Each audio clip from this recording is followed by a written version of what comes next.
My name is David Peters. I'm with the Oklahoma State University Library. Today is October 24th, 2008. We are at the Stillwater Plaza Hotel located at 600 East McElroy in Stillwater, Oklahoma, interviewing Yack Moseley with assistance by his spouse. This interview is being conducted as a part of the OAMC OSU in Ethiopia Oral History Project of the OSU Library. Thank you for joining us today. I'm glad to be with you. Great. I understand this is the 25th, is it not? 25th. Did I say the 24th? Yes. I stand corrected. It's the 25th of October. Okay, 25th. Saturday. Saturday. Please share with me the story of your life before you went to Ethiopia, beginning about from where you're from. All right. I was born in Central Texas, and my birth certificate carries the town of Izoro, Texas, which is in Coryell County. No, I believe it's just in Lampasas County. It's very close. People ask me where I'm from, and I generally say, well, I'm in the Fort Hood area, because Fort Hood came in and took in a large part of Coryell County and a large part of another county, adjoining county. And so it wasn't unusual for me to be out on the porch and hear the roar of tanks going up and down a public road in front of our house. And they were from Fort Hood area. And I went to a little school, Peabody School, before I went to Pearl High School. But Peabody was a little community in which there was a school, and I had a education there, and then I went on to Pearl, Texas, for high school. A bus was furnished to carry me up to that school. And the education was good, but in 1944 I graduated with 17 in my class, and today I took a check on them, and there's not too many of us left. Of the 17, I think 8 are dead, and the rest of them are scattered here and there. And I came on after I finished my bachelor's at Texas A&M. I was just trying to decide, should I take a job or should I go on for a master's? And I decided to try for a master's, so I came on up to Oklahoma State University and started school here and finished my master's degree, and then I took a job at New Mexico State University. And one day we got a phone call from the department head, Dr. Schrader, and asked me would I be interested in going to Ethiopia. And then I called my wife and I said, would you like to go to Ethiopia? She said, well, if we're ever going to travel, said now's the time, because the children are just the right age, they're small and easy to manage. So we made an appointment with the interviewer to come down to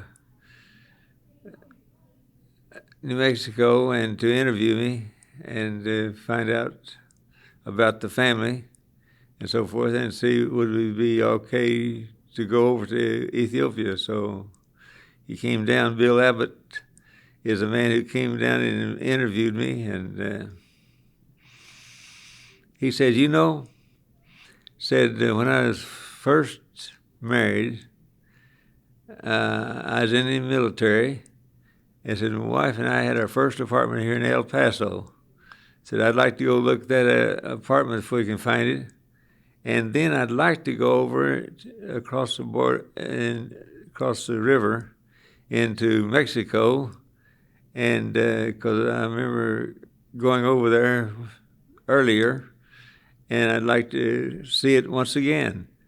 So he came down for a visit, and we met him at the airport there and loaded him up with a suitcase and so forth, and then we went on to the found his old apartment building, and then we went over to Old Mexico, and we weren't over there very long, and then we started to come out, and the people at the customs says, "Say, would you go over there at that second place there?" I said, "They got some more questions to ask you." So we went over there, and they said, I said, "What do you got in your trunk?" And it wasn't a trunk on that car. It was a station wagon, and it had a place for a spare tire back there. And said, "What do you got in your spare tire?" I said, "Oh, just a spare tire. Let's look." So they took that car and looked. Let's see down in your window wells. So had us to roll down the windows, and they took a flashlight and shined down in there and made sure there wasn't anything in there. They thought maybe we were, since we'd gone down there just for a short visit and come back out, well, maybe we'd gone down for a load of some kind. And pardon me while I get a little drink here. That's fine.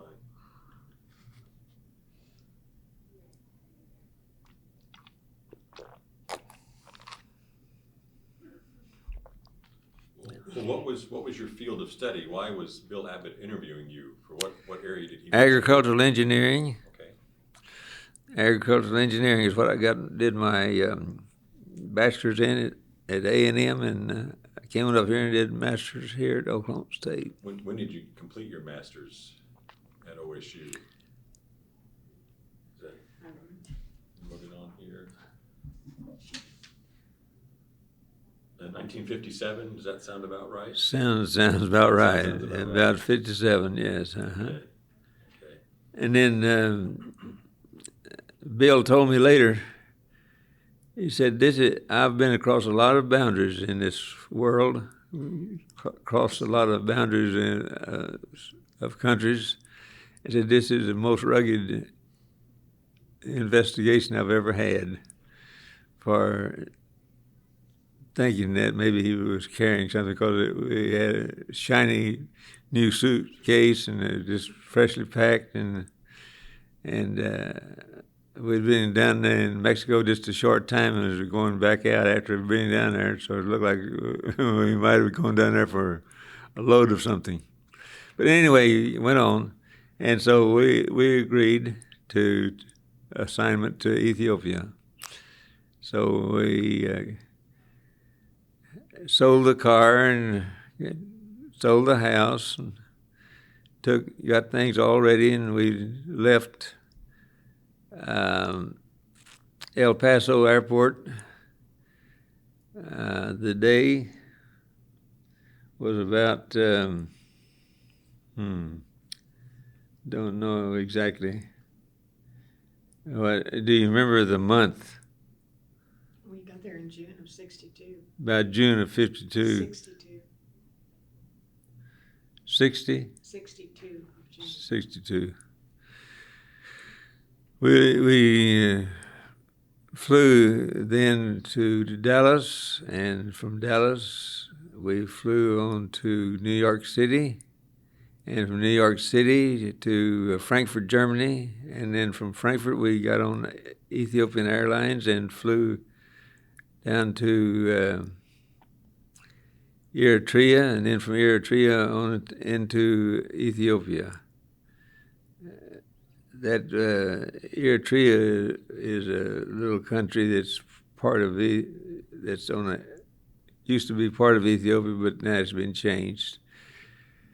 And so we went on into Ethiopia, and I had read of what I could and couldn't carry in, and I had been told that guns were okay.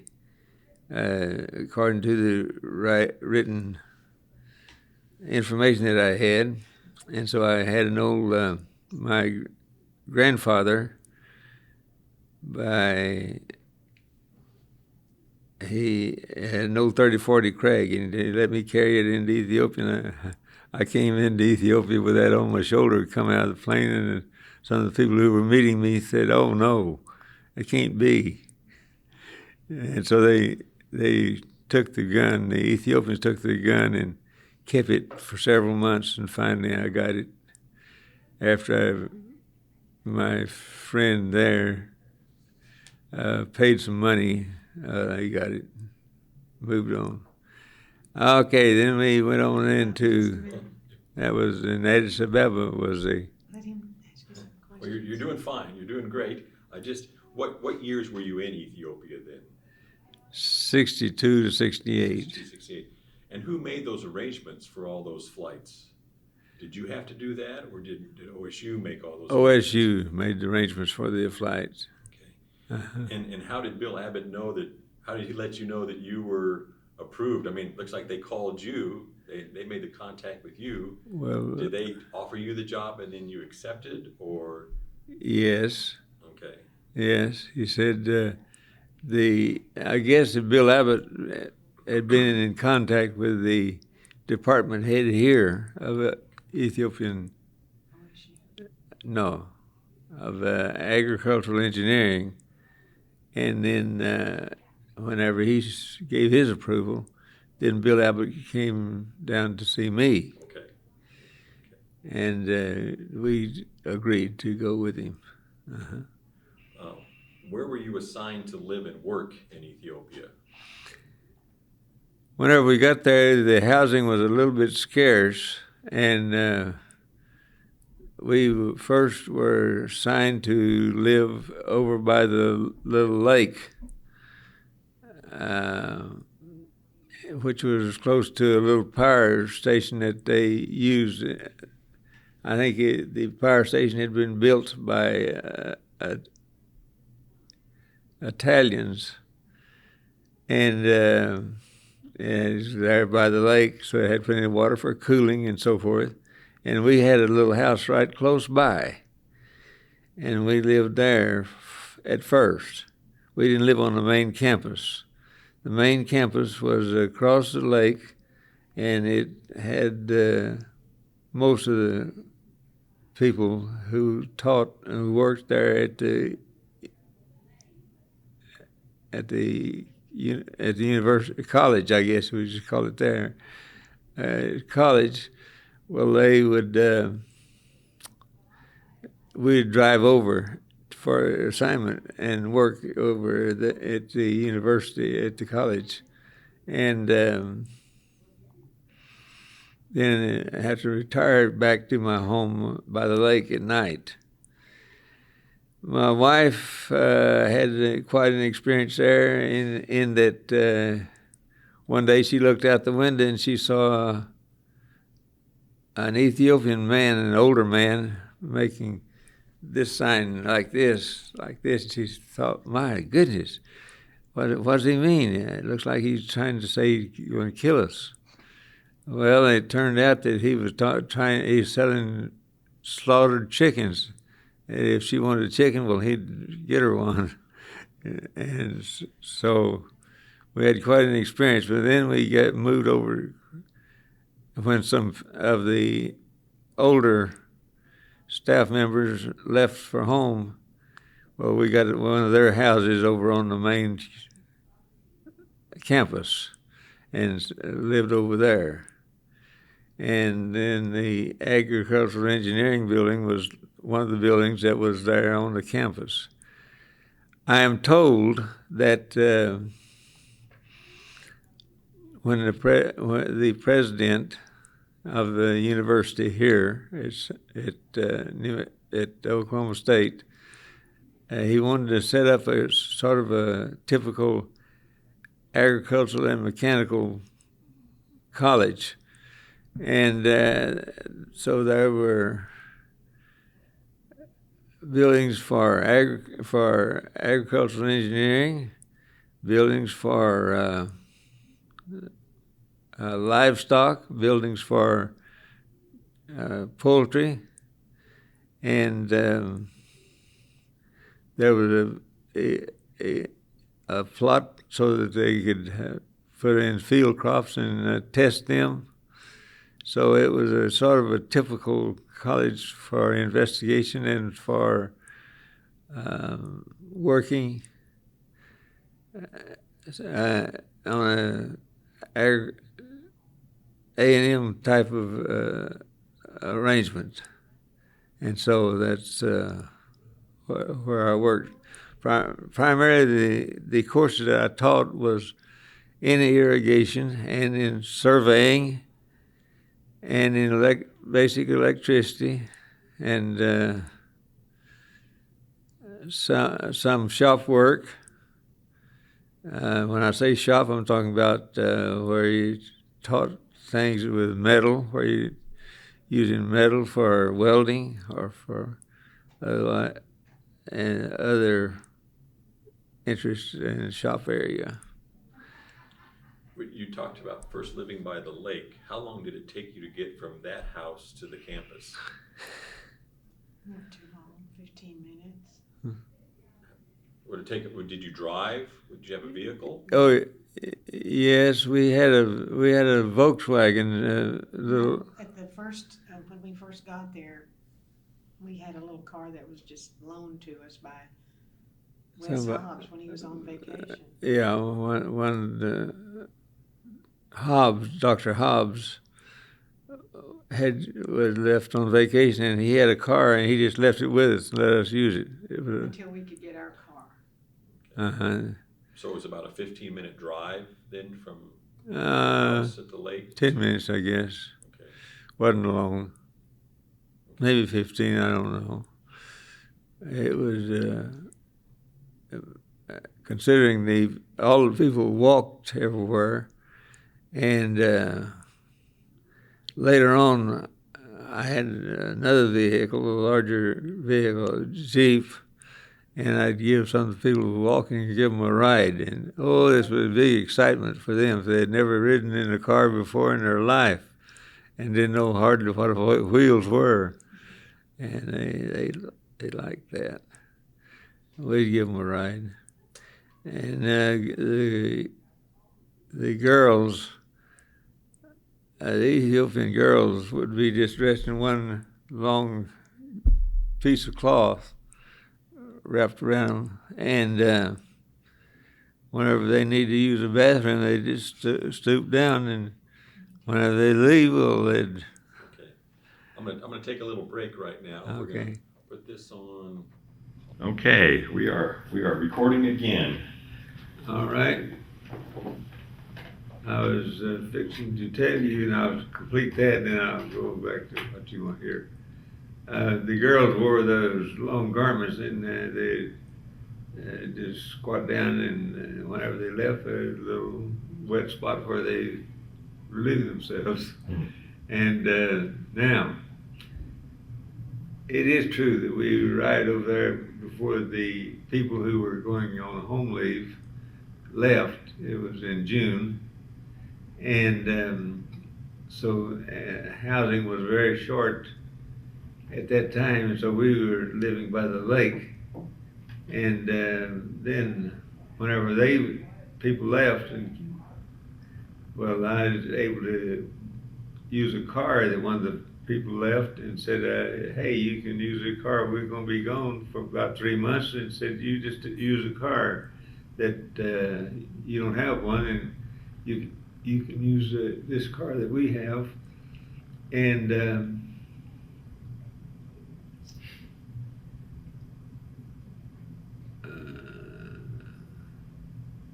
so we were fixed up pretty well as far as housing and cars were concerned. Did you live anyplace else? You lived at the lake at first, then you lived on the campus. Did you live anyplace else during your time there? No. That was it? No. And then you had this first vehicle that was loaned to you from the Hobbs, you said. Now, where did you mentioned another vehicle. Where did it come from? There was a dealer down in Daradawa. Daradawa was a sizable town about 20 miles away. And there's a dealer there with a German Opel company. So I got a little German Opel Caravan was the name of it. And that's what we use in for the rest of our... We had to order it, and they shipped it over from Germany, so we had to wait about 9 months before the delivery of the new car. Did it run on gasoline? Yes. Where'd you get gasoline for the vehicle? The gasoline was available there at Daradawa. Uh-huh. How far was Daradawa from the campus? About 20 miles. Down the hill, kind of a road, road that took a long time to get down to the bottom. Daradawa was about 2,000 feet lower than where we lived up on the campus. But Ethiopia proved to be one of the best climates that I've ever experienced, because we were up at about 6,000 feet, and it was warm most of the year. I saw it frost once or twice, and but that was, you could see just exactly where the cold airs reached up to. It would settle down over that lake, and then it would climb the hills, and then you see the crops had been frostbitten, I guess, up to a certain height, and then on above that it was green. But that happened only about twice. All the time was there, and so I always say that was probably the best climate that I've ever experienced. It was good. It wasn't hot. It wasn't cold. It was just right. And children didn't have to have any winter clothes. Sweaters, they just wore sweaters. Now, how many children were with you? Well, we had 3 children with us as we went over.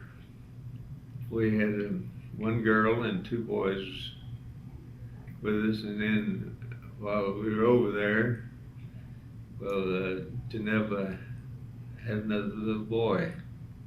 So I gave us 3 boys and a girl. That's our size of our family now. So your youngest was born in Ethiopia. Daradawa. He was born in a French hospital there, and a doctor was not there whenever she delivered. He had a midwife or a nurse, little Catholic nun, I guess, was the one that was the main deliverer. And whenever, after she had delivered, well, another Ethiopian man and I carried her over to a hospital room for her to stay. And they asked me to just go outside while she made the delivery, and I wasn't there directly, but just shortly thereafter, well, I carried her over to the hospital room.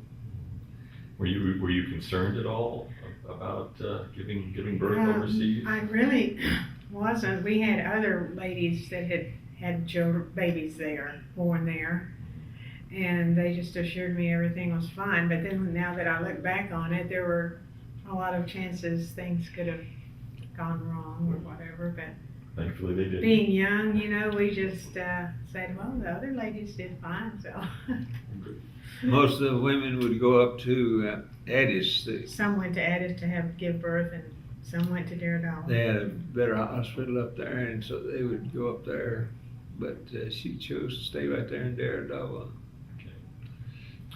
What were your living conditions like in these homes? Any surprises about? Did you have electricity? Yes, we had electricity, but the electricity was all 220.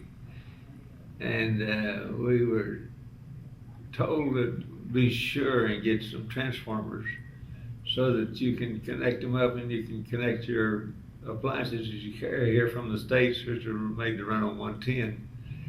And if you didn't, sometimes the help, the female help in the house would plug in a vacuum cleaner or something on without using the transformer, and it'd run fast for just a little bit, but then it soon burned up.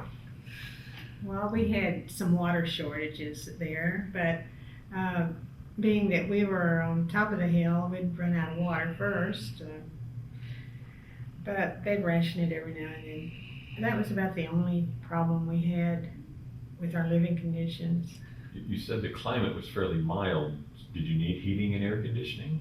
No, we didn't. We just had a fireplace in the evening when the weather, during the rainy season, it would cool down at night. And so we'd put a little wood on the fireplace and have a nice fire. And that was the only. Our seasons were not determined by temperature, but by moisture.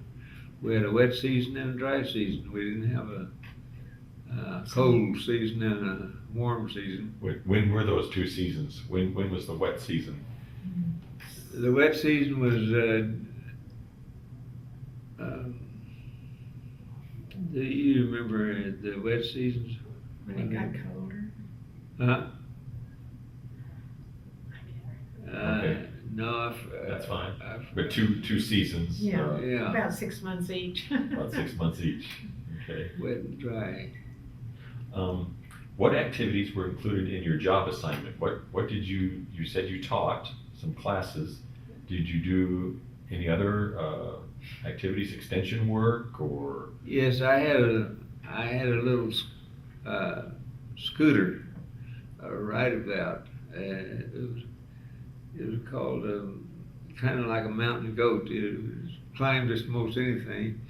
It wasn't made for speed. It was made for climbing. It was made for rough roads and climbing. And I'd take that and go into the area, into the Kotu area, Kotu speaking people, and I'd go out there and work with them on various projects that they had, especially irrigation. One of the main crops that they had was chat. Chat is known throughout the Arab world as kind of like, it's mildly narcotic. It would you could chew it. You'd have a chat chewing area in the towns where the people would sit around and chew leaves off of this plant, and after they chewed it so long, they'd get mildly inebriated, I guess you'd say. But I tasted of it. It tastes about like a live oak leaf. It didn't. It wasn't too bad. But a lot of times the men would start early in the morning chewing chat, and they wouldn't go to the field until late in the day. And then they'd work till night and work real hard for part of the time until it's real dark, and then they'd have to stop and start the and get a little sleep. And they'd sleep in their little round huts called a tugel, and they'd sleep. Their sleeping area was covered with a cowhide. Generally, is built up just a little bit, maybe 4 or 5 inches up. It built up into a little platform and covered with a hide. And that's where they slept, man and wife and all the children together. And it makes me understand some of the Bible stories about don't disturb, about the man came and knocked on the door and said, I'm expecting visitors and I need some bread. Do you have anything to help me? Don't bother me. I have to disturb my family to get up. Don't bother me. And I understood, how that took place, where the man would be in bed with all his wife and all the family, and if he had to answer the door or give some attention to someone else, well, he'd have to disturb the family. And so they would be there, and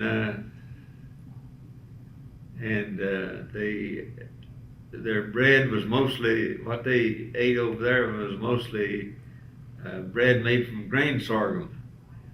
And we had a woman who came over in home economics, and she said that grain sorghum was a very poor grain to make bread with, and so Americans never did try using that at all, bread, but they would grind it up by using a bigger, have a hollow. Kind of like a mortar and pestle? Yeah. They would pound it? Pound it, have it moist, and then make a paste. Then they use that to make bread. And so they made, that's what they ate over there, primarily. And they had lots of trouble with stomach troubles and so forth, because that didn't satisfy, it didn't meet their needs at all. Okay. Who did you work with? Did you work with Ethiopian graduate students? I worked some with I took some of the Ethiopians out in the students that I had, and I took them out into the local area, and they saw the problems that they had with the local people, and also I'd work with other staff members on projects that they were interested in, and it enveloped some of my area, my expertise, and we'd work with them on irrigation, say, or from electrical work or whatever. And I mentioned a little scooter that I had over there. I could follow the trails pretty well with it, because it would climb good, and it'd go in, and the land had no terraces or anything to control erosion or water control, and a lot of times there was fairly deep ditches. And there would be trails there where the people had walked across and made trails. A little scooter I rode to could go right down in those and come right up. He enjoyed it. And follow and go to village to village. He was different in a lot of ways from a lot of the professors, because he did mix and mingle with the country people that lived right on the edge of the campus. And he would go out into the villages, even though it really was something he enjoyed doing. He would take eye drops and drop medicine into the children's eyes, because they always had infections in their eyes, and he would try to help them and just be, neighborly, bring them a little piece of candy for the children. So people knew who he was when he went to the villages. Did you learn some of the local languages, at least greetings and those kinds of things? Just the greetings. You saw me greet those people down there a while ago. Yeah, I just greeted them. Hakambultani Hatifaya Naga Aman. And what does that mean? Hello, how are you doing? Okay. Okay. So forth. And what language is that? Galena or Kotu. Or Armenia. Armenia now. Or Armenia. it wasn't the language of the students. It was the language of the country local people. His Majesty and the learned of the people in the capital, they spoke. Amharic. Huh? Amharic. Amharic. That's the main language of the country. If you looked in a reference book, you'd see Ethiopia. Their language would be Amharic. That's their main language. But there's several different languages spoken throughout the country. Maybe just a few numbered a small number of people would speak a certain language, maybe only 100 or so. The way he learned those greetings was from our little garden boy that worked out in our garden. He would ask him, he would write down, what is this word for hello? And Yack would write it down and just learn a few words at a time so he could use them out in the village. The students didn't use that language, but they would laugh at him, and the professor could speak the language of the common people. Did many of the other professors learn local languages? No?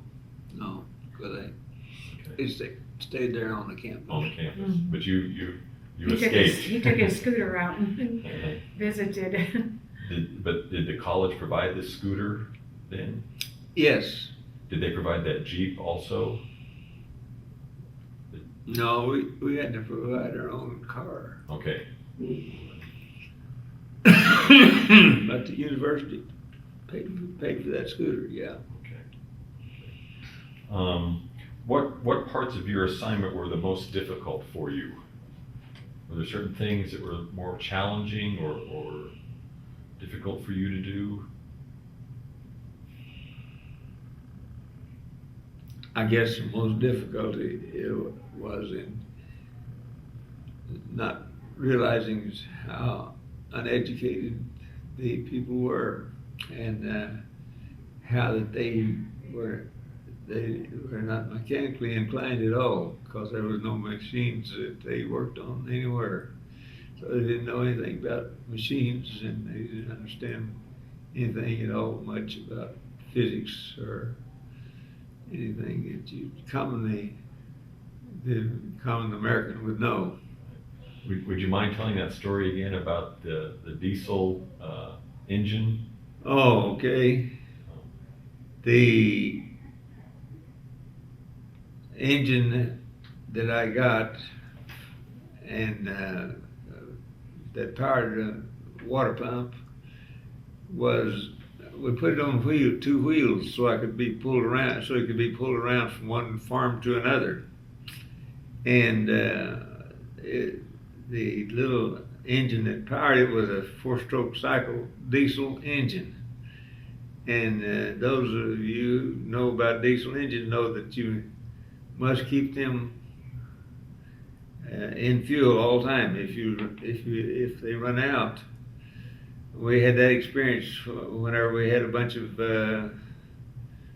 people here in Ethiopia. Here in where we were on a bus, and we were in Los Angeles, and the bus that we were on ran out of diesel fuel.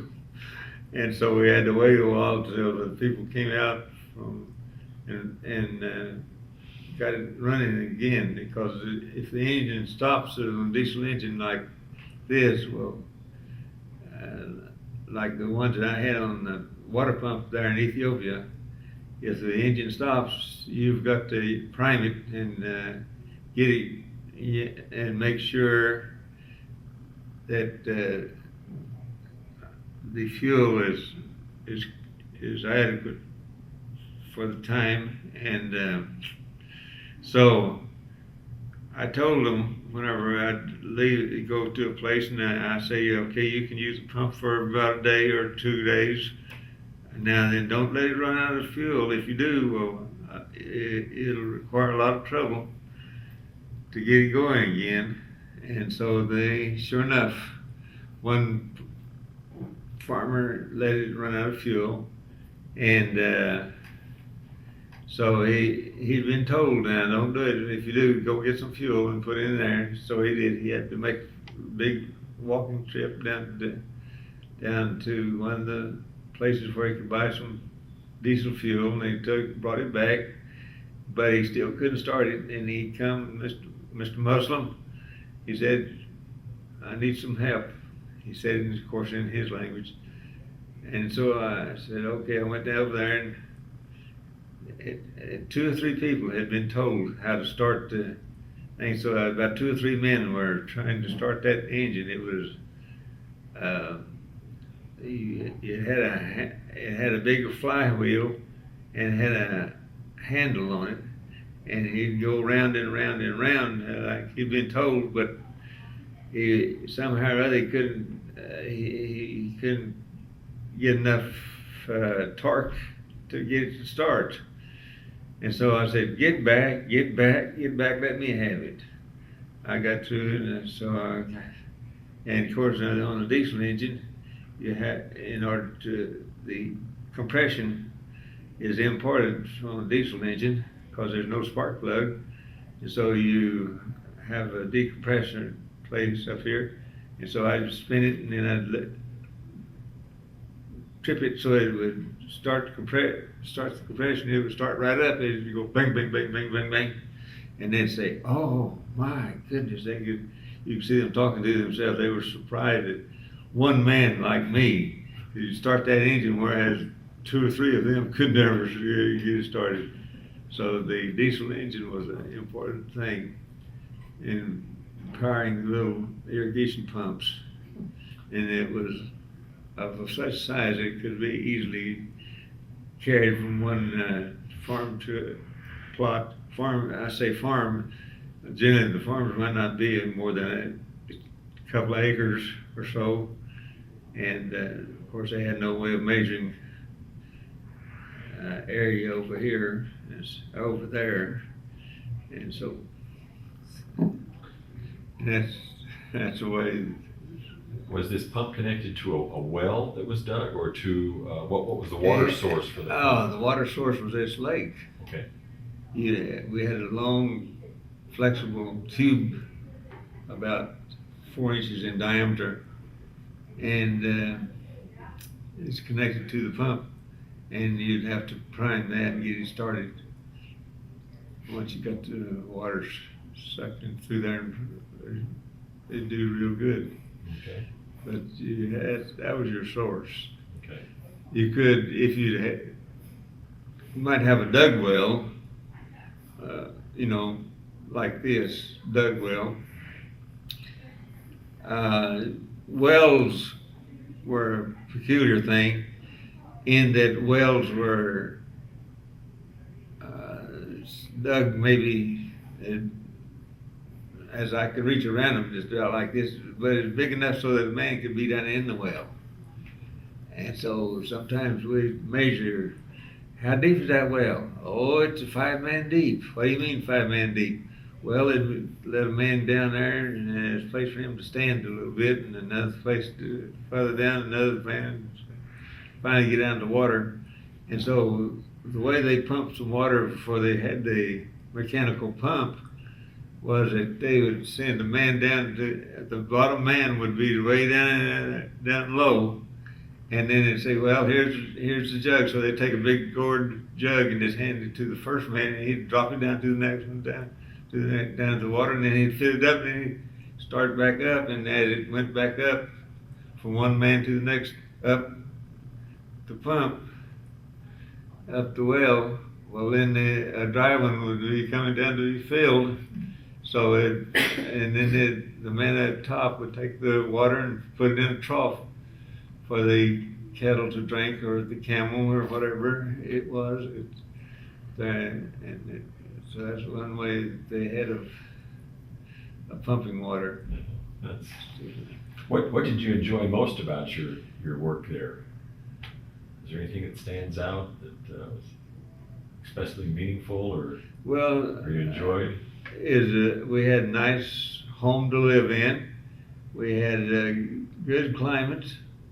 We had interesting people, and the people were receptive. They were glad to work and try to do things. And I had a good bunch of people to work with. We all worked together. There would generally be a part of the time, if you was on campus and you were available, there was a coffee in the cafeteria. They'd serve make coffee. And of course, Ethiopia is a source of good coffee, and so they'd make coffee and have that for break time, and we'd sit around and talk. And the Ethiopians would be, some of the Ethiopians had gone up and had learned the English, they were, and we actually put them into some teaching positions, and so we enjoyed that time. You said your family traveled with you to Ethiopia. What did they think of this adventure?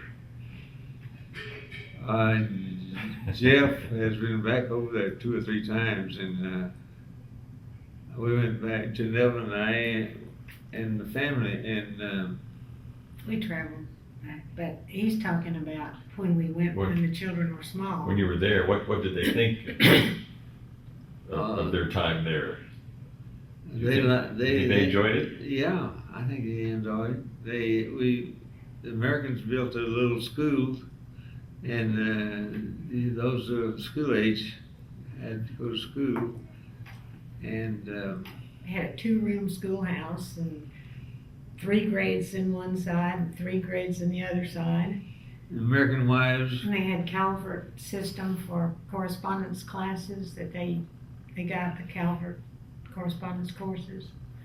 And I The think American the wives children were did the better. teachers. The American wives were Yeah, the teachers. some of them were not qualified as real teachers for elementary school, but all in all, when the children came back to the States, they were ahead of a lot of their classmates in so many areas. Because they got more individualized attention in school, and the parents worked very closely with the teachers and worked, to help them get their homework. And so it was a good experience for schooling, and the children played and they were free and they could do things that children over here couldn't do. And We pretty well went by the Oklahoma curriculum for school children. We learned the names of their books and ordered their books and everything. So we pretty well followed the Oklahoma route of educating children. What other activities did the children do besides school? They didn't have too many organized sports. Here's one of our children. Yeah, he was a school child over there. We're talking about the schools, Jeff.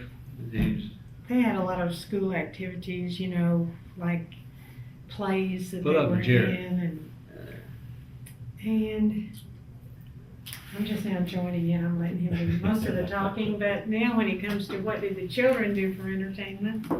Jeff Moseley is now joining us for this conversation. Great. I just asked what activities the children did. They mentioned you had schooling, a 2-room schoolhouse. What other activities were the children involved with? Well, we can say very emphatically we did not have television and we did not have radio. So we learned how to play outside. Of course, the weather is always stunningly beautiful, 6,000 feet elevation, just a few degrees away from the equator. So we enjoyed outdoors, and that included hiking. Dad would go out and work with the farm community, so it was not uncommon for us to accompany and go out into the villages around the campus. There were weekend excursions, camping trips. And then on the campus, we had a horse club. There were 6 horses. You're gonna tell them No, about I was that? just thinking about you. You as one of the older kids. So we enjoyed ride horses. one of the wives of the faculty. She was a veterinarian. Started a horse club, so taught us how to ride Western style, English style, horsemanship, and it was a formalized club.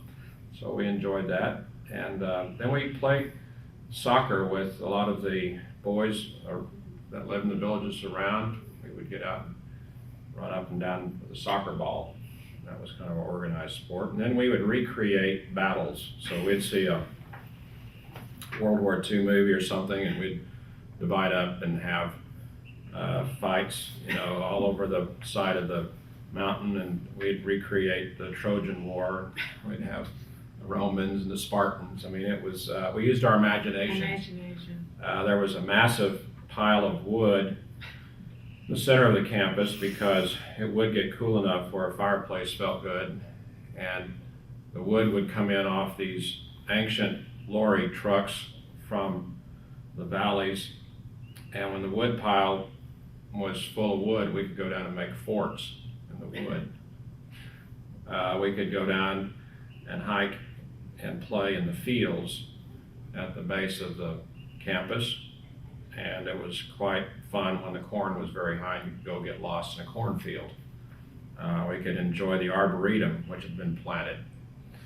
And then Lake Alamaya wasn't too far away, and Dad enjoyed taking us fishing.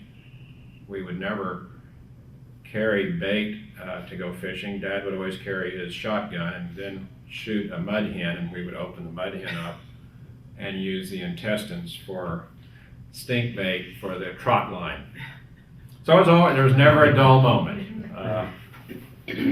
Makes you want to go there. Boy, I'll tell you, I feel like I'm there right now. Childhood was fun over there. Well, your dad had mentioned that he was one of the few faculty members who interacted more extensively with the local population. Do you think your family also interacted more with the local population because of your father's influence, or? Because of his involvement with the farming community, then it was, I'm sure, easier for their children to come, and we could set up a soccer game or, you know, play on the golf course or do things, and so there was not nearly, there was no need to get introduced. We had a sense of, well, he's so-and-so's son or cousin or nephew. Dad pretty well had the genealogy straightened out. It was not uncommon to come out of our front door and see several farmers waiting over in the shaded area, and they would just simply wait. They wouldn't interrupt, wouldn't knock on the door, but whenever Dad would come out, there was a project that they would enjoy having his expertise and help on, or maybe somebody was sick and needed a ride into town.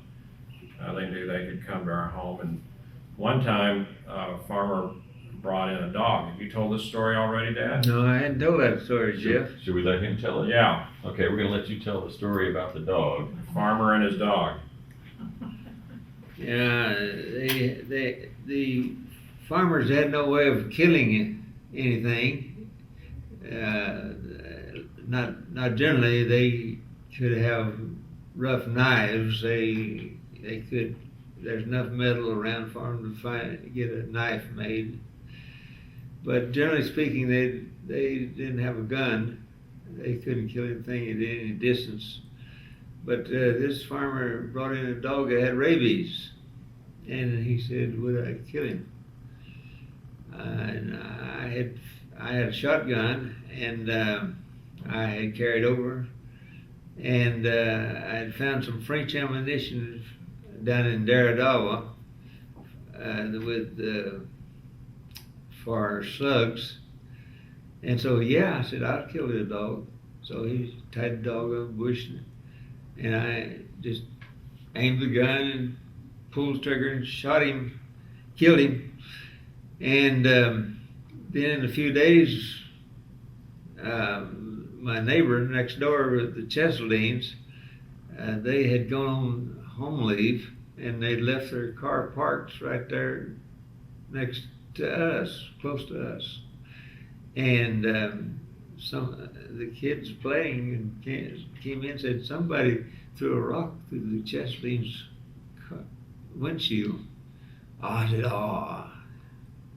I investigated, and sure enough, that slug had gone through that dog and ricocheted off the ground and gone up to the windshield and just tumbled and fell into the back seat. And and that was what kind of car was that? Mercedes. Is a Mercedes, older model Mercedes. And so how can I get that fixed? Well, I took it down there and they so they fixed it, put the window in, and it only cost about $40, I think it was. And I said, fix it up. So that dog cost me about $40 because it found out that it was the boys had seen that slug in the back seat. They thought it was something, rock or something. I had to fix it up. These slugs were called whistlers, right? They're the French ammunition you bought. I think you told me they were called whistlers. That's right, yes. They would make a whistling sound when they left the barrel of the shotgun as they were rifled. Did you participate in any American traditions or customs, celebrations while you were there, like Thanksgiving, Christmas. Christmas? Any Yes. other? Did you carry over any other American traditions while you were there? Yes, we generally observed all of the American, except maybe Labor Day, we would have that.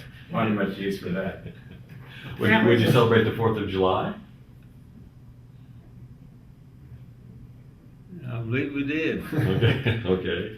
What like at Christmas was it a family celebration or Yes, was it was in the school, it was connected to the American school. Okay.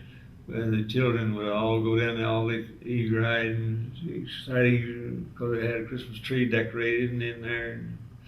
And then one of the staff members would be Santa Claus, and he would go there all dressed up as being Santa Claus, and he'd take the gifts out of the tree and read the name and have somebody help her to give it to people and so on.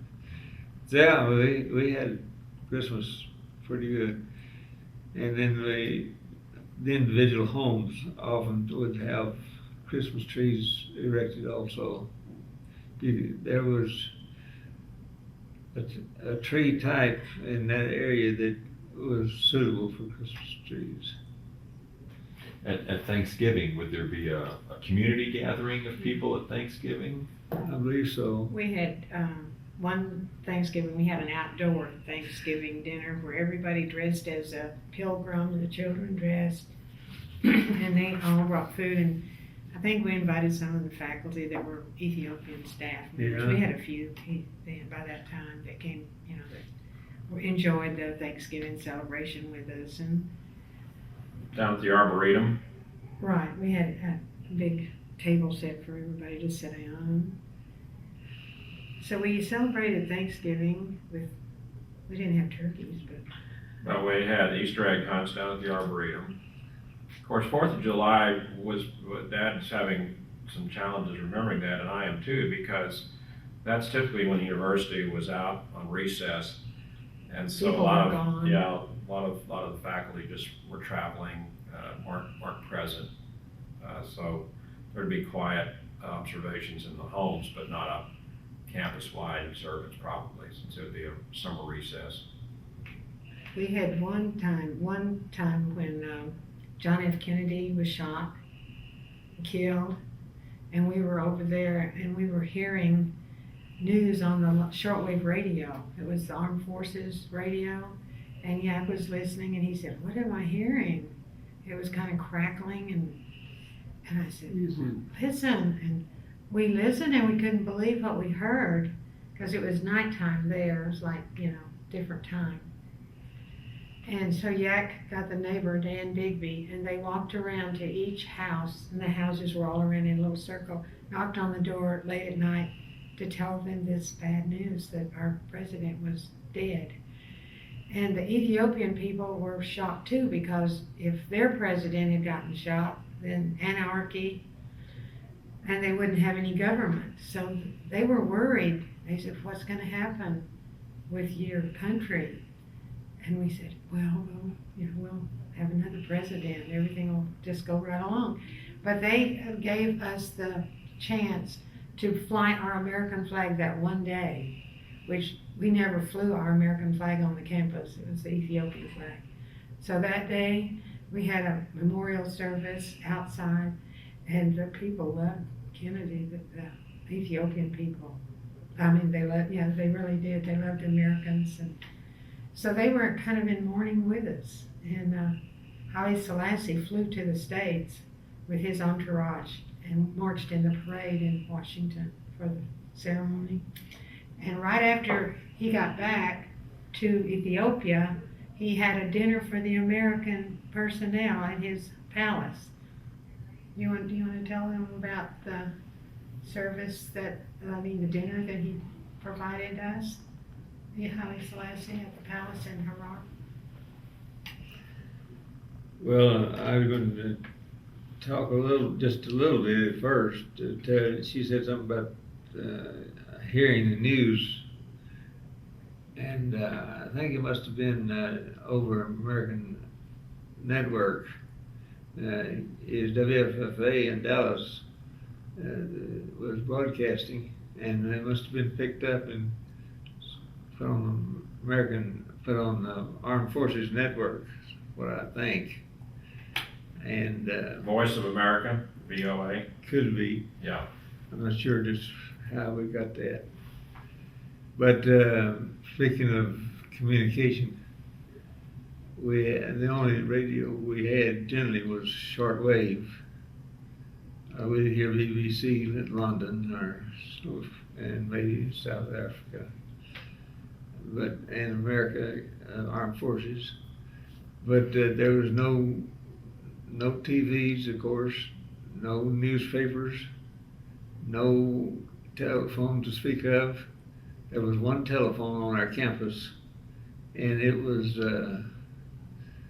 tuned. It had an operator over in Alamaya, and if you wanted to call America for any reason, did you want it to be International operator. You paid a separate price for an urgent call or a double urgent call. Yeah, urgent or double urgent. You'd have to pay a lot, but you couldn't get through just say, I'm gonna make a long distance call. Because they'd say, well, is it urgent? Double urgent? And then we'll call you back and let you know. It would take a when long that time to get the call. It might time is might available. take a day or two. Double urgent. Double urgent. Let me pause for just a second and press record again. Okay, we're rolling. Okay, you were telling me about communication in Ethiopia, and then we were going to talk about a little bit about, I think, Kennedy's assassination. Were you going to expound on that some? Just a little bit about Kennedy's assassination, yes, because that happened in Dallas, and of course, I happened to be the one that just was listening to the radio that night, and I just happened to pick up that news, and then I went to my next door neighbor, which was Dan Bigby, which was at breakfast with us this morning. He lived next door to me, and I told him the news, and so he and I did split the campus in. He went to houses over here, and I went to houses over here, and we would knock on the door and tell people that, and they couldn't believe it. Said, what kind of crazy joke is this? No, Kennedy's been shot. And so, as my wife said later, His Majesty threw what kind of party? Gala banquet? A banquet at his palace in Harar. Yeah, and of course, His Majesty, you don't stay in a motel. He had a palace in every town of any size. He called it a palace. That's where he stays. So he threw a banquet for over there, all the Americans, and we were in line, and as we got through the door facing like that, he stepped around in there. There was Haile Selassie shaking hands with all the Americans. And then he had a party for us and to eat, either meat raw or cooked. What kind of meat? Beef. Beef? Okay. It is piled up high, and some of the Ethiopians would take that raw meat and just enjoy it. We didn't like that. Didn't try that. Did he make a speech, Dad? No, I had a girl singing. Yeah. And we took as much as we could, and then we got up and walked out. So, so you actually got to meet then Emperor Haile Selassie? Yes, yes. Was there any special greeting, or was there just hello, thank you? And no special greeting, just hello. That's all. And about once a year, he would visit the university campus.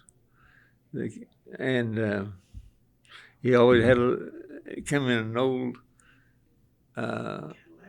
car, an old Cadillac, and he had a little dog with him. He always had a little dog because he's a little man and he's a little dog. And he'd get out of his car and the little dog would get out. And generally had a motorcycle. A man on a motorcycle would be leading him ahead. And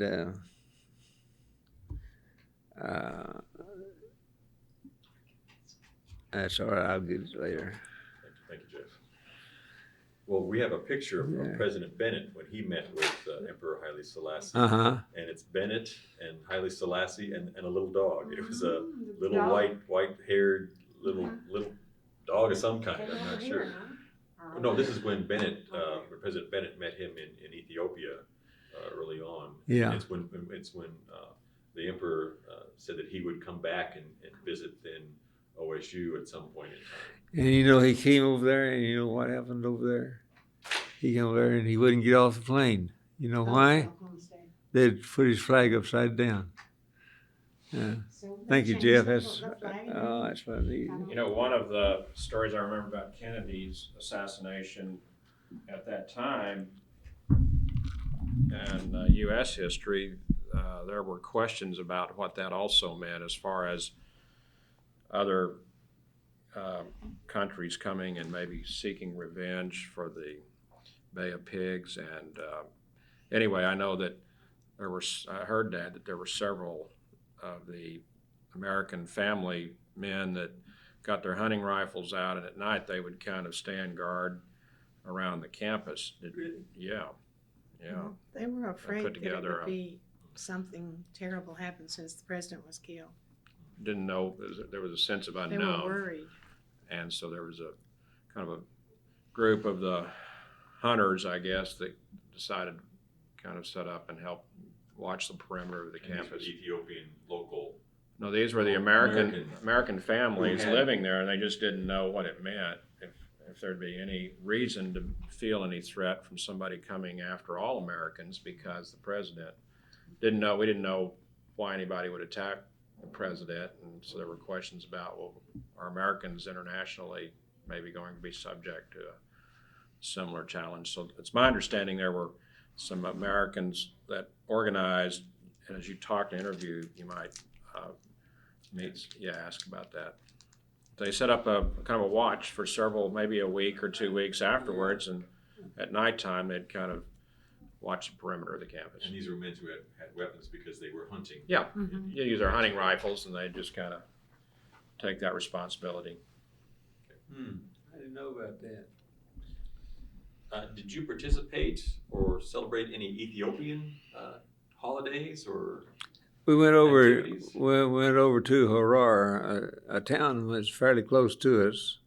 It's an old Muslim town, but this was a celebration of one of their holidays, and they wore real brightly colored umbrellas. They had them, and they had some people jumping. See, some of them can really leap high, just stand still and just jump. Similar to the Maasai, like in Kenya, the Maasai or Jump. Something like that, yeah. Okay. I believe you're describing a Christian observance, Tim Kett. That was Christian observance. It wasn't a Yeah, Muslim observance. But Ethiopia is traditionally an ancient Christian country, and so this is a modification of a Christian celebration.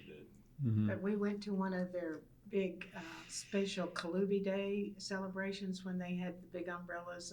We drove to a church Yeah, at Kalubi. at Kalubi, Mm-hmm. and the people were all outside the church and celebrating. We just watched. Yeah. Since Dad was involved in the village life, he was invited to weddings. So he would I've been with him to weddings in the village. Some of Yeah. the farmer community, which would be the Islamic celebrations, and then of course some of the students would. You were one of the students on the back of somebody's, on one of the pictures that I have, slide picture, I think. At a You were- wedding? Yeah. And when you go to church over there, you don't sit in chairs. You got a leaning stick. They They didn't give have you a any stick and you chairs. put it under your one arm and you can sit there and lay on it. Lean on it.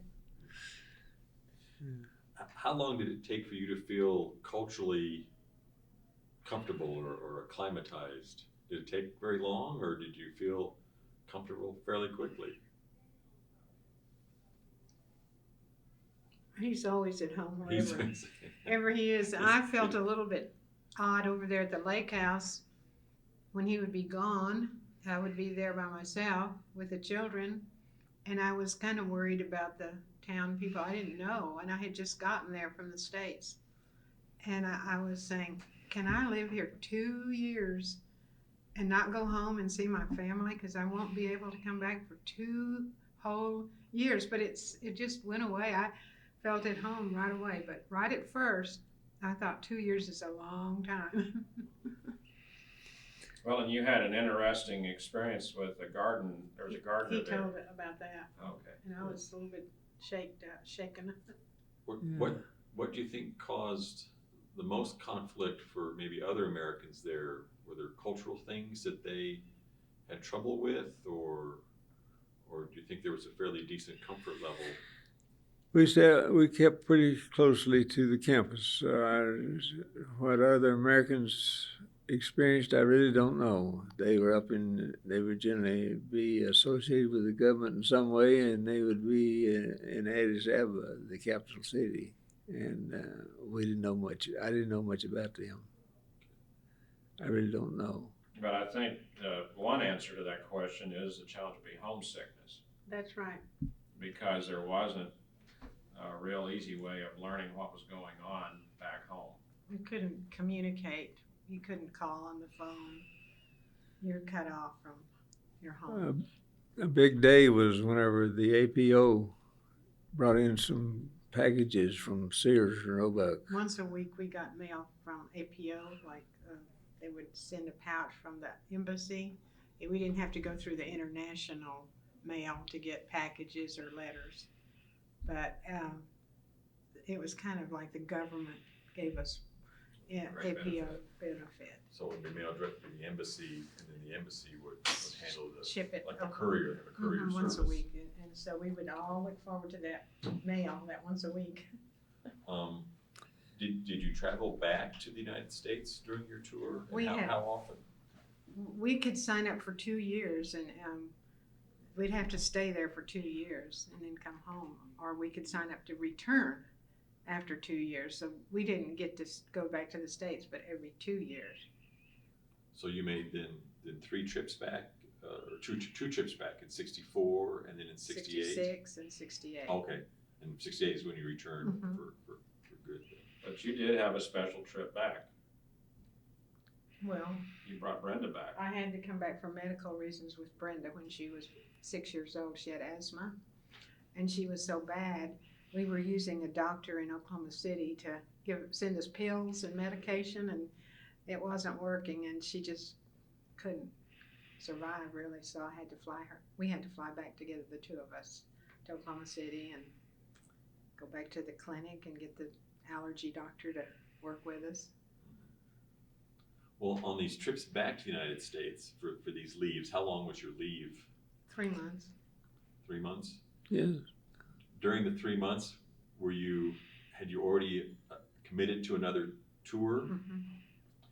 So were you looking forward to returning to Yes. Ethiopia during those 3 months, or I mean, I'm We assuming really were, because it was home, and our little boy that was born there, Scott, was just 14 months old or so when we came back for our visit, and he cried the whole 3 months because of the heat. He wasn't used to hot weather and traveling, and he'd get mosquito bites on him. And we finally walked in the door of our Ethiopian home after 3 months, and he just started smiling, and I said, see, he's home and he's happy and we're happy. We enjoyed our time over there.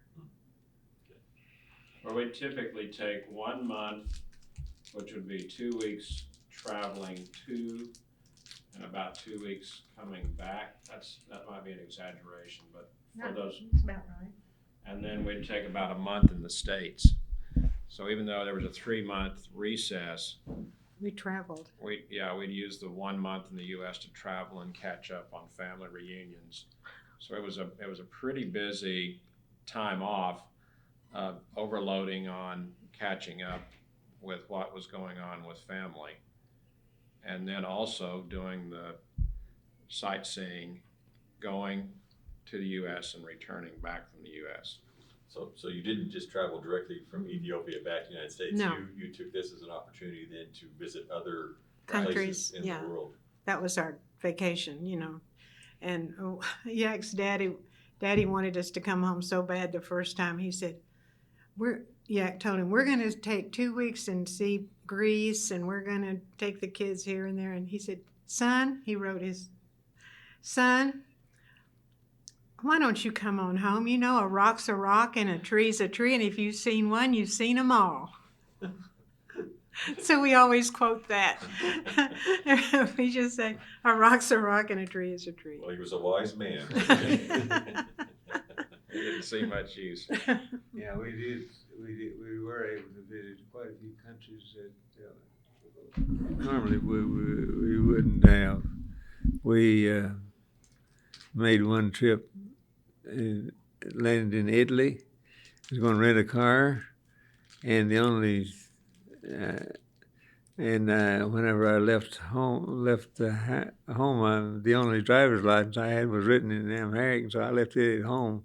And I got over there, and they said, "You got a driver's license?" I didn't have anything. I said, "I'm sorry, we can't rent you a car without an international license or something." So we took a train. We took a train and went on to France, went on to Paris, and that's the only time we got to see France. Let's see.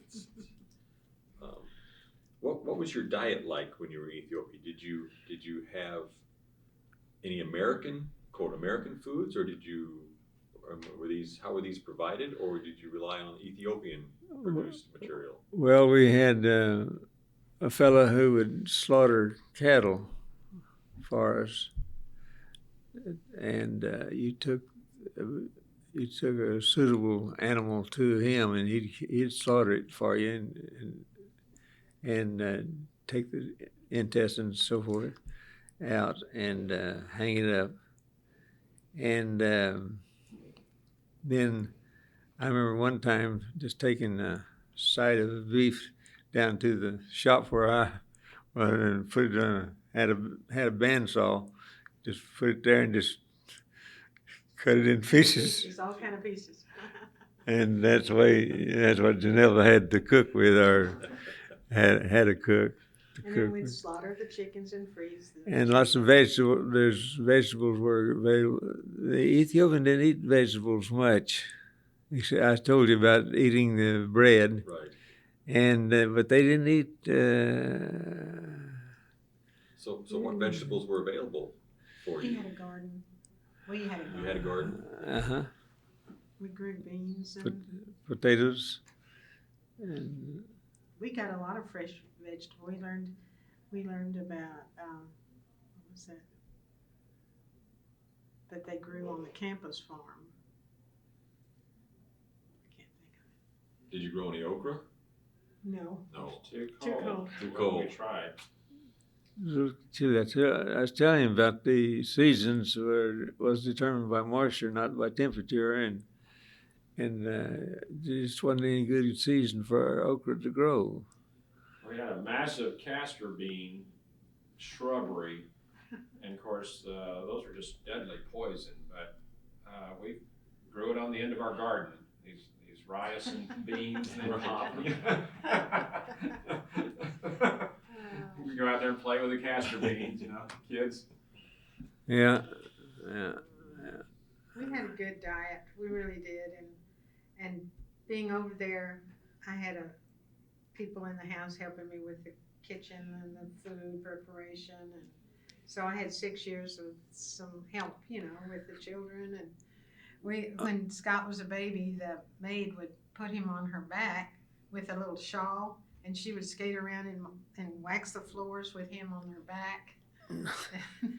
When we left after 5 years of having her take care of him, she was waving goodbye to us at the airport, and he just looked at me and he said, "Mama, we should never have left her there. She should have come with us. So come back with us."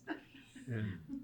One of the things that I remember about the diet, when we arrived, there was no fresh milk. We drank powdered milk, and it was a very poor substitute for milk. You kids couldn't get used to It was really not easy to eat cereal with powdered milk, and it was really not good.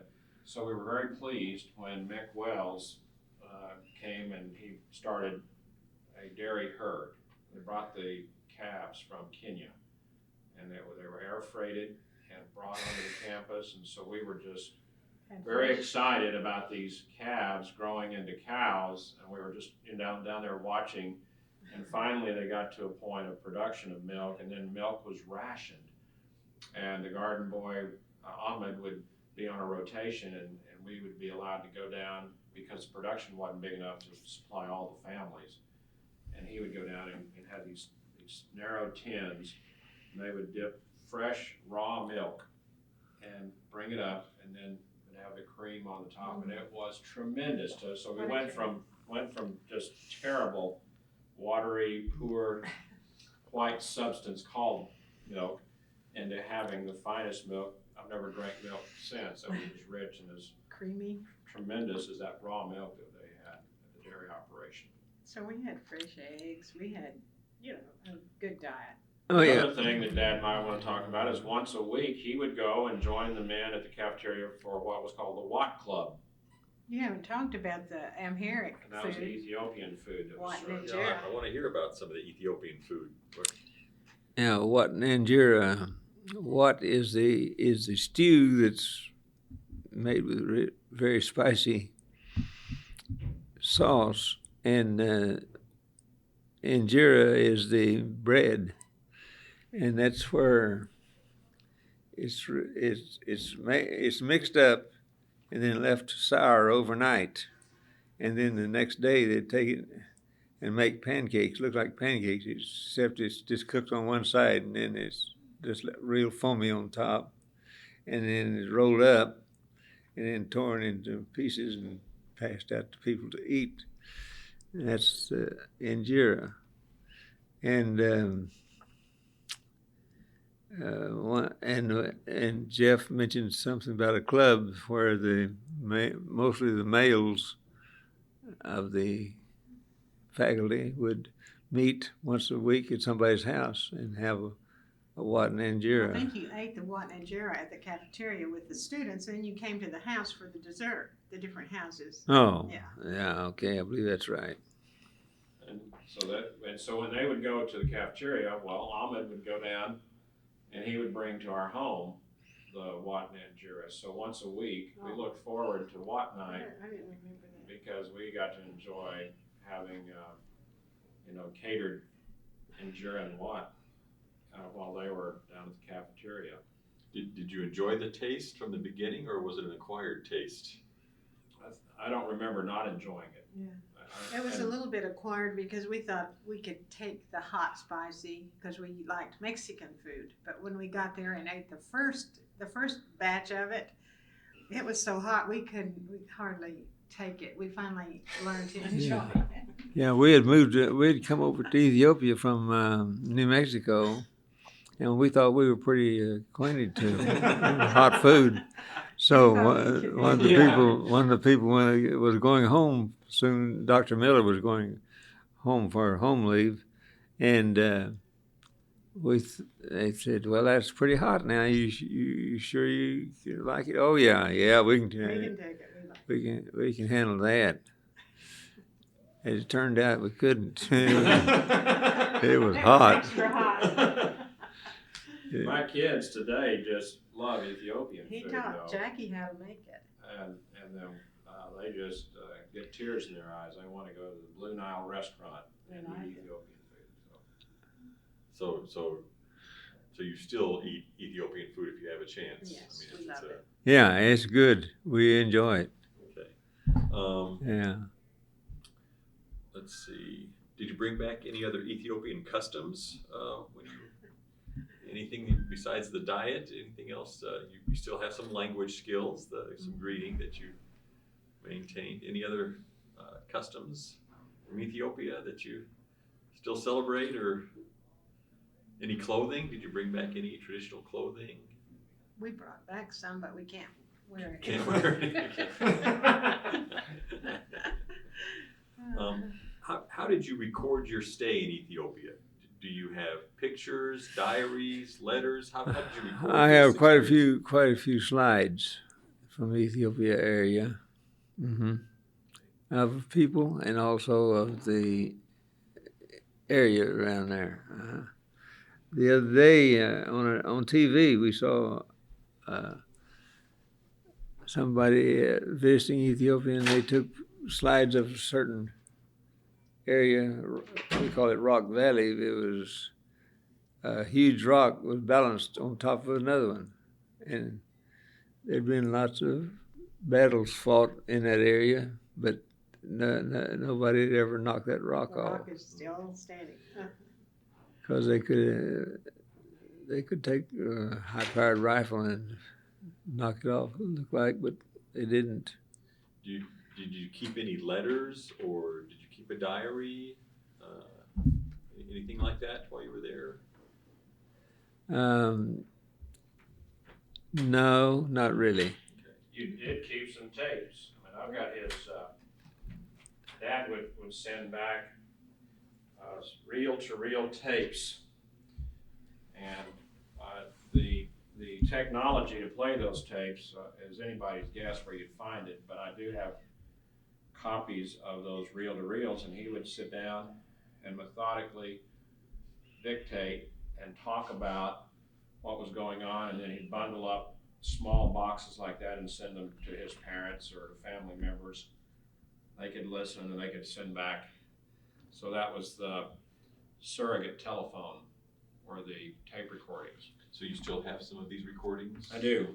I don't have a player to play them. Okay, But, but if we can find a player to play them? Yeah. Dad had them in a shoebox in the garage, so I've got them out of the garage and I keep them inside the house where they're less likely to deteriorate. Let's see, we've talked about some of these things here.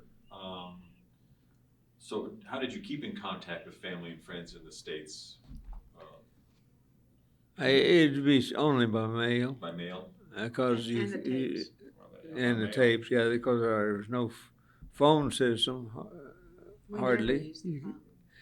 We had one or two people who made phone call home, and it was because of death or something serious, that they would phone. Seemed like the Landry's called somebody, or What did it cost? I don't know. Yeah. How long would it take a letter to come from the States to Ethiopia, or from Ethiopia back to the States? How long did that At take? least 2 weeks, at least, because the APO was a week, or maybe it would be 2 weeks. So it took a long time. That was also the magic about Christmas, because typically, since you couldn't trust the mail, Mom and Dad would do Christmas shopping on the summer recess when we were back in the States. And they'd find ways to contemplate what we would need, for the Christmas that was upcoming, and find ways to bring those things back without us knowing about them and keep them in safe keeping. But if you knew that a bicycle was something that would make sense, we'd have to find a way to acquire that far in advance of Christmas, because you'd have difficulty ordering that kind of object and getting it shipped through the mail service. Have you been able to maintain any of the relationships with friends and acquaintances from Ethiopia? Yes, I greeted some a couple while ago. That's, Yeah. So- Grandma and Tinish. has it been helpful to have the OES then to kind of maintain those relationships, the Oklahoma Ethiopian Society? We never had those You know, she's talking about relationships. coming back to Stillwater every other year for reunions Oh. and meetings. Has that been helpful to you? Keep up with folks? Yes, Okay. yes, it has. We have some people in Houston that we have contact with, but they won't come up here because they're true Eritreans. they're Eritreans. They're not Ethiopians. They think. Well, the war changed that, you know, because they came to college at Elamaya, but we didn't really differentiate between Eritrean students or Elamaya or Ethiopian students. We just thought they were all Ethiopians. But then we didn't realize there was such a gap or chasm there that they didn't like each other. The Eritreans thought they were better than the... Kind of like Republican and Democrat. And so then when they had the war, now the couple that are such good friends of ours, we saw them not too long ago in Houston. They won't come back up here because it's Ethiopian get-together, and they're Eritreans. And it's sad, but we're still friends. Good.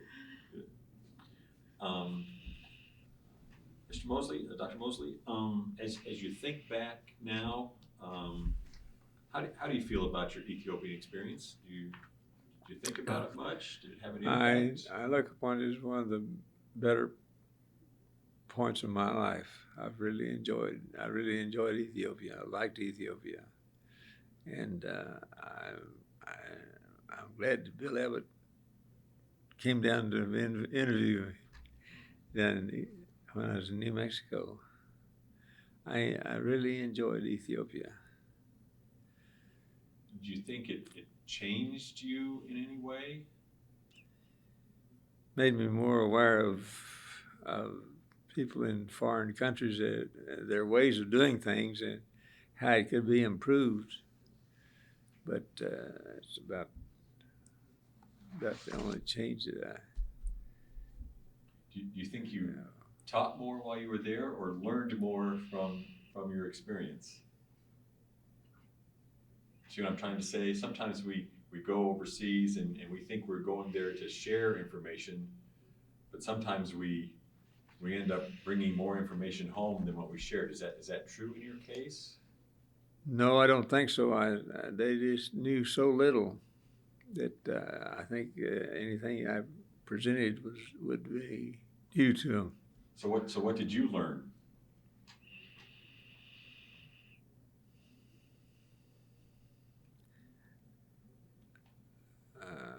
Well, I learned something about the food. That's good, and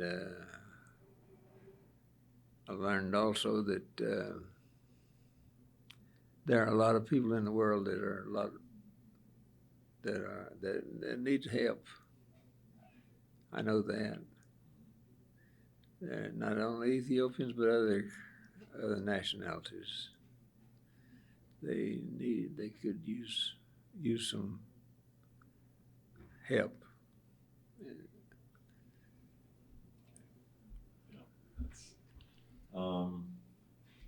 Have I not asked any questions that I should have? What should you tell me that I haven't asked? Well, he's looking at a book that Bill Abbott. I didn't intend for that to get over there. Bill Abbott This was sent the us orientation book. and told us what to expect, Oh, okay. and it gave us. Jeff had this. I was bringing it in for you to look at. Oh, all right. But it was, Dad has the original of this that he shared with me, and I made photocopies of it and brought one to this conference just because some of the conferees didn't get this orientation book. Is that right? Yeah, that's what I've asked around. I didn't We were know. Yeah. So, Well, maybe they got rid of theirs or forgot about it or something. I noticed there were several things in there it talked about and discussed, such as the country was told whenever I was over there, a large percentage of the country is actually owned by Haile Selassie, a large percentage of the country is owned by the church, and then a large percentage of the country is owned by individuals. I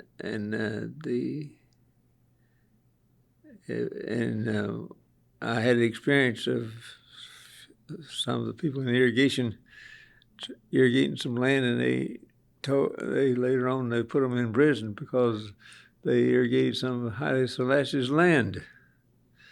And I went over to the prison, and their prison was just a corral, sort of a corral, and they were kept in there, and then they had guards standing there, kind of watching out from them. But there wasn't any buildings or anything. And good thing it wasn't raining. It just, but that man, I went over and I actually testified in court concerning this man, that he was just using land that wasn't doing anybody any good, and he was putting it to use, raise crops or something. And Haile Selassie wasn't doing anything with it, just letting it cattle grazing on it, I guess. That's all. What was the result of the trial? Unknown. Hopefully. Did they release him eventually? Or? That I don't know. I really don't know. I rode over on that scooter I was telling you about. I rode across the hills to a little place called Jersagora. That's where Haile Selassie was born. But I really don't know. What do you think is the legacy of the OSU Ethiopian experience? Is there a legacy you can identify? Well, I think the people that, for instance, that we have a contact, we made contacts. I have a few people that I know that came over here, Ethiopians, and other people from our group from OSU know people that came over from Ethiopia and live parts of the country. And I think it very strengthened the tie of Ethiopia to America. I really do. Or America to Ethiopians, either way. Yeah. Yeah, so What did you do after you left Ethiopia? You returned to the States in '68. Mm-hmm. And worked on my PhD at OSU and finished that up. And then I was moved on to where did I go? Sam Houston State. Then we came. Oh, yeah, Conrad. Eddie Dye, a friend of mine that I'd worked with a short time in Ethiopia, but he'd been here in OSU before. And whenever they said he was coming over, I knew the name, but I couldn't place his face. But when he and his wife and children, 3 children, got off the plane in Addis Ababa, I knew I'd seen him before. And he moved in. Then he was head of the department, agricultural department at Sam Houston State University, and he got permission to take a leave of absence, and he went to Ethiopia for a year and a half. And then when he came home, he contacted me and asked, would I like to join the faculty down there? So I went down there and wound up retiring down in Ethiopia. Down at Sam Houston State. That's in Huntsville, Texas. About 70 miles north of Houston. Okay. And you still live in Huntsville? Yeah. Today, retired. Okay. Anything else you'd like to add? I was going to say something about the water. Okay. The water, we boil every bit of it.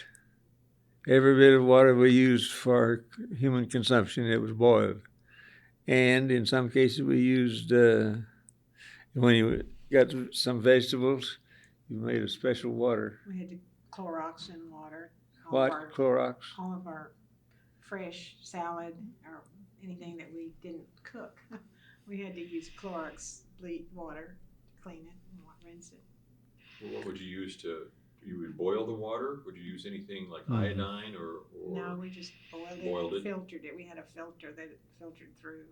Yeah, that's right. They poured boiled water into. A They were filter. they were filtered about this big, about this big around, I guess. They stood up about this high. In the kitchen. Poured the water in there, and it filtered through. And that's the only place in the world that I've ever seen them filters. But I guess that they are used in Africa and lots of places that the British were. So why were you boiling the water? What was in it that was a problem? Well, we didn't know Just to what be it sure. was. Just be sure, because Yeah. it wasn't treated when it came out of the ground. That's right. And we were told that it's possible that the lake area was infested with what's this disease? Bilharzia. Bilharzia. Yeah, bilharzia. Being a bug man, your dad would know Liver that. problems or something. Bilharzia, but it's a. It's a snail. One part of the cycle is in a snail. That's right, and it can infect human beings. And I suffered from that at Sierra Leone. Oh, no. Did you? Yeah, in some places in West Africa, when young men and women are reaching the age of puberty, they begin bleeding because these organisms attach to the bladder, and then there's blood that comes out, and so they think they've arrived as adults. Oh, wow. Well, it's a sign that the organism is growing in numbers. But My goodness. So Bilharzia was. Yeah, it was not ever proven, Some of the students had it. but they kind of thought that it was infested, and so They were. We couldn't go swimming in the lake. Were there problems with amoebas at all? That's probably why we boiled our water. Or another reason. Were there other? Did the children or you have any diseases while you were there?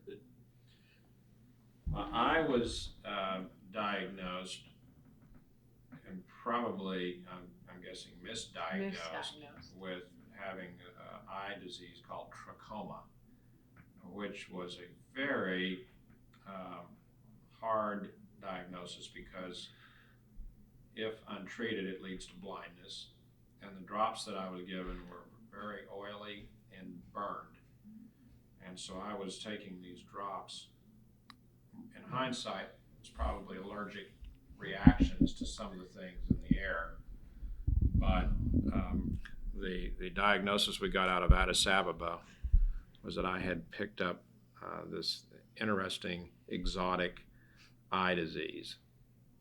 So I was treated. It was just horrifying because here I was, in mid-high, I guess, thinking that I was carrying a potential disease that would blind me. And then I was putting these drops in that were just very, very painful. So I don't know why I stopped taking the drops, but after a while, I thought I'd rather be blind, I guess. I'd learned Braille. Maybe we went to the States and examined. Yeah, I don't know. But And you said Brenda had asthmatic condition? Yes, asthma? she was, as a baby, as a little girl, she got really sick. Any of the other children or you Well, as yes, adults?